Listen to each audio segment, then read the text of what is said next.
এই দুইজনকে নিয়ে আমার নবী বর্তমানে মদিনাতুল মুনাওয়ারায় মাজারে শুয়ে আছেন। বল করে বলুন সুবহানাল্লাহ। তাহলে আর কয়জন বাকি আছে? হযরত ওসমান রাদিয়াল্লাহু তাআলা আনহু আমার নবীর জামাতা। আমার নবী কি জামাতা? জামাতা, জামাতা মানে কি? জামাই। জামাই, জামাই আরবিতে বলে খাতানুন, খাতানুন ফারসিতে বলে দামাত। কথা বুঝতে পারছেন? জামাতা, জামাই, মেয়ের জামাই। হযরত ওসমান গনিকে আমার নবী দুইটা মেয়ে দিয়েছেন। কয়টা? দুইটা। রুকাইয়া, উম্মে কুলসুম। বলেন, রুকাইয়া, উম্মে কুলসুম। এই দুইজন একের পরে আরেকজন, এই দুইজন মেয়েকে আমার নবী শাদী দিয়েছেন হযরত ওসমানকে।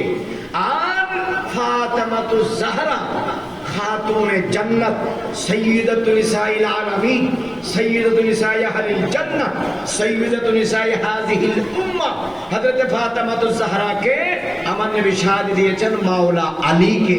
সেই হিসাবে ওসমানও আমার নবীর জামাই, আলীও আমার নবীর জামাই।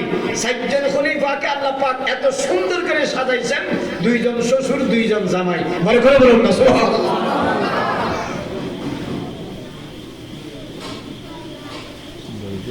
হযরত আলী রাদিয়াল্লাহু তাআলা আনহু শাহাদাত বরণ করেছেন 40 হিজরির 17 রমজান। কত হিজরি? কয় তারিখ? 17 তারিখ। কোন মাস? রমজানুল করিম। রোজা অবস্থায় রমজানুল মুবারকে হযরত মাওলায়ে কায়নাত মাওলা আলী শের খুদা রাদিয়াল্লাহু তাআলা আনহু শাহাদাত বরণ করেছেন 40 হিজরিতে। কয় হিজরিতে? আর কারবালার ঘটনা হয়েছে কয় হিজরি? 61। তাহলে 61 থেকে 40 বাদ দিলে কয় বছর? 21 বছর। 21 বছরের প্রথম মাসে কারবালার ঘটনা, মাওলা আলী শের খুদার ওয়াফাতের, শাহাদাতের পরে।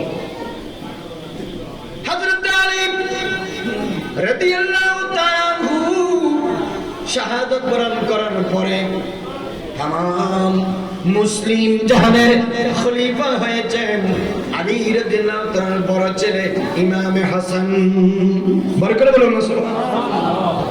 হযরত আলী রাদিয়াল্লাহু তাআলার শাহাদাতের পরে মুসলিম জাহানের খলিফা হয়েছেন হযরত ইমামে হাসান রাদিয়াল্লাহু তাআলা, মানে আলীর বড় ছেলে। আলীর বড় ছেলে রাদিয়াল্লাহু তাআলা আনহু। উনি 6 মাস খলিফা ছিলেন।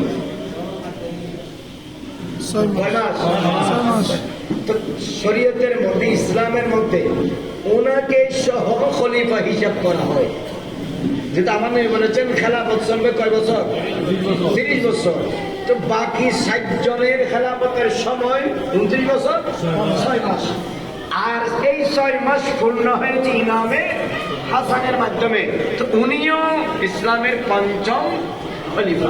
বড় করে বলুন না সুবহানাল্লাহ। উনি ইসলামের 5ম খলিফা।